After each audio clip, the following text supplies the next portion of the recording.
विक्रय या वापसी के आधार पर आपूर्ति की दशा में आपूर्ति का समय निर्धारण करना।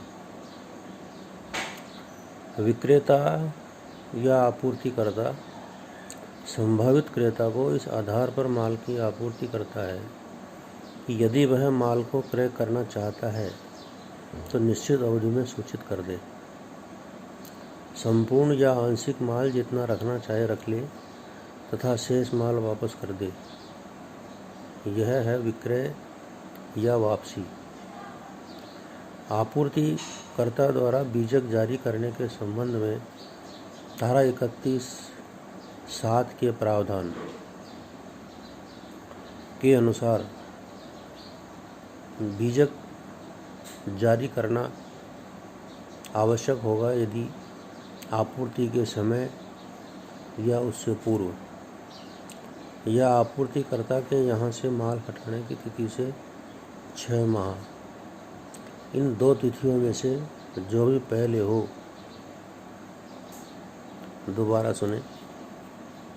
आपूर्ति के समय या उससे पूर्व या आपूर्तिकर्ता के यहाँ से माल हटाने की तिथि से 6 माह, जो तिथि पहले हो उस समय तक बीजक जारी करना होगा। जिस तिथि को माल का प्राप्तकर्ता माल के रखने के संबंध में अनुमोदन या स्वीकृति प्रदान करता है, उस तिथि को माल की आपूर्ति मानी जाएगी तथा उस तिथि को आपूर्तिकर्ता बीजक जारी करेगा। आपूर्तिकर्ता इस तिथि के पहले भी बीजक जारी कर सकता है। यदि प्राप्तकर्ता 6 माह के भीतर भी अनुमोदन या स्वीकृति प्रदान नहीं करता है तो माल हटाने की तिथि से जिस दिन 6 माह की अवधि समाप्त होती है उस तिथि को आपूर्तिकर्ता को बीजक जारी करना होगा। इस विक्रय या वापसी के आधार पर आपूर्ति में आपूर्ति के समय का निर्धारण 3 बिंदुओं में से जो तिथि पहले होगी वह समय माना जाएगा। पहला, बीजक जारी करने की तिथि या बीजक जारी करने की अंतिम तिथि अर्थात माल की स्वीकृति की तिथि, या आपूर्तिकर्ता के यहाँ से माल हटाने की तिथि से 6 माह। इनमें से जो तिथि पहले होगी वह आपूर्ति का समय मानी जाएगी।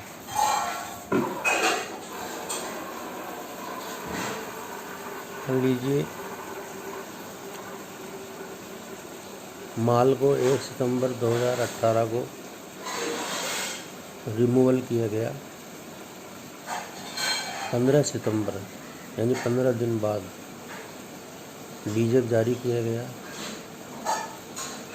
स्वीकृति 15 सितंबर को दी गई। पेमेंट 15 सितंबर को प्राप्त हुआ।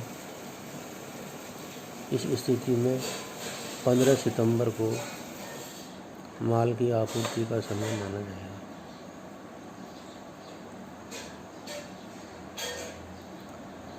इसी प्रकार दूसरा केस में 1 सितंबर को माल रिमूव किया गया। 21 सितंबर को बीजक जारी किया गया। 18 सितंबर को आपूर्ति प्राप्तकर्ता ने स्वीकृति जारी की। पेमेंट 19 सितंबर को प्राप्त हुआ तो 18 सितंबर को आपूर्ति का समय माना जाएगा। बीजक जारी करने की तिथि माल की स्वीकृति या अनुमोदन की तिथि से पहले आती है, अतः आपूर्ति का समय 15 सितंबर है पहली स्थिति में। दूसरी स्थिति में माल की स्वीकृति या अनुमोदन की तिथि बीजक की तिथि से पहले आती है, अतः 18 सितंबर आपूर्ति का समय है।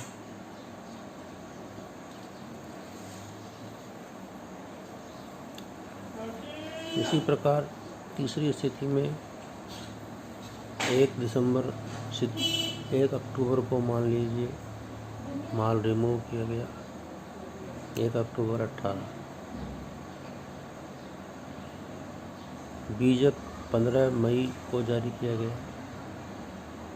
15 मई को स्वीकृति प्राप्त हुई। 2 मई 19 को प्राप्त हुआ। इस स्थिति में 1 अप्रैल 19 को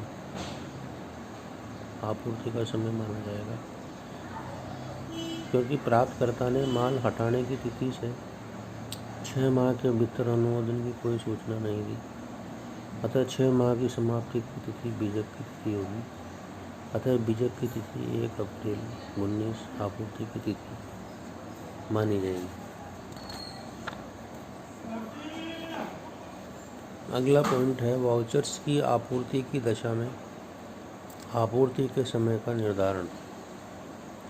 वाउचर से आशय एक दस्तावेज से है जहां इसे माल, सेवाओं या दोनों की आपूर्ति के लिए प्रतिफल या प्रतिफल के भाग के लिए स्वीकार करने की बाध्यता है, और जहां आपूर्ति किया जाने वाला माल, सेवाएं या दोनों या उनके संभावी आपूर्तिकर्ताओं की पहचान या तो दस्तावेज पर निर्दिष्ट है या ऐसे दस्तावेज के प्रयोग की शर्तों सहित संबंधित दस्तावेज में निर्दिष्ट है। आपूर्ति का समय आपूर्तिकर्ता द्वारा वाउचर्स की आपूर्ति की दशा में आपूर्ति का समय वाउचर की जारी करने की तिथि यदि उस समय आपूर्ति पहचानने योग्य है। अन्य सभी दशाओं में वाउचर के विमोचन की तिथि आपूर्ति का समय होगी।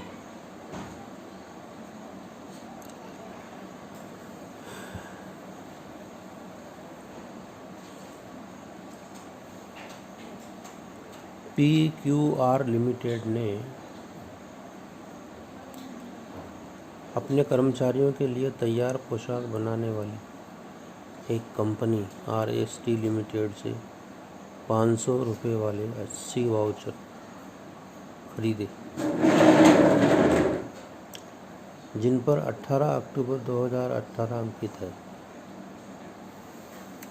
RST लिमिटेड ने 18/10/18 को वाउचर जारी किए।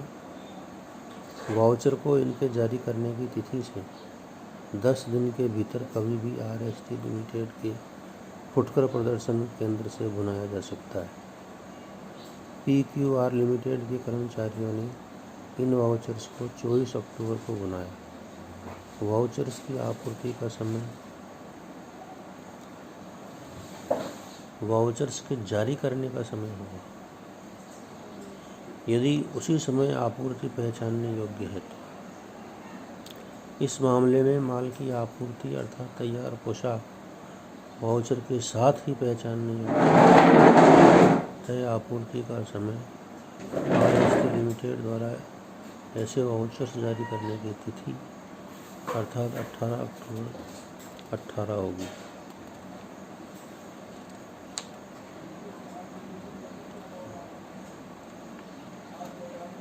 अन्य दशाओं में आपूर्ति करने के समय का निर्धारण। यदि आपूर्ति के समय का निर्धारण धारा 12(2), 12(3), 12(4) के तहत संभव नहीं है तो आपूर्ति के समय का निर्धारण ऐसे मामले में जहां सामयिक रिटर्न प्रस्तुत करना आवश्यक हो तो ऐसा रिटर्न प्रस्तुत करने की तिथि या अन्य किसी दशा में कर के भुगतान की तिथि जो पहले हो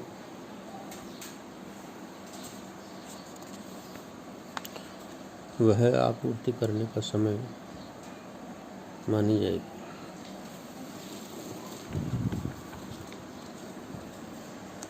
आपूर्ति के मूल्य में वृद्धि की दशा में आपूर्ति के समय का निर्धारण। यदि ग्राहक प्रतिफल का भुगतान विलंब से करता है तो समझौते के अनुसार ग्राहक को ब्याज, विलंब शुल्क, अर्थदंड के रूप में अतिरिक्त भुगतान करना होता है। ऐसी स्थिति में ग्राहक से देय राशि से अधिक राशि प्राप्त होती है। उदाहरण के लिए बीजक 50,000 रुपये का जारी किया गया था ब्याज सहित 52,000 रुपये ग्राहक से प्राप्त होते हैं। ऐसी स्थिति में 2,000 रुपये आपूर्ति के मूल्य में वृद्धि मानी जाएगी।